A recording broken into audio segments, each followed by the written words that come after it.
If you're someone who does not like eating nuts but are okay with consuming it as nut milks, then in this video I'm showing you how to make an easy walnut milkshake, no added sugar, but works perfect as a wholesome breakfast for that quick morning meals. Soak 1/3 cup of walnuts overnight.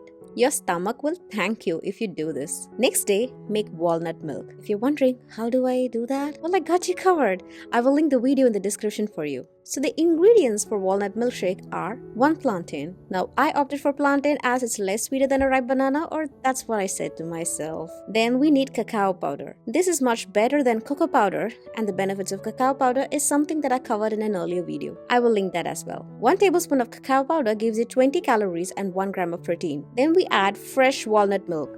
To start with, I add half of the walnut milk. 1 dates for sweetness, then we add the rest of the walnut milk. That's pretty much it. Oh, you just need 1 glass of this walnut milkshake for the entire morning.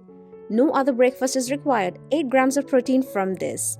And if you wanted to know if walnut milk is actually the best nut for brain health, then check this video out where I answer that question and other health benefits of walnut.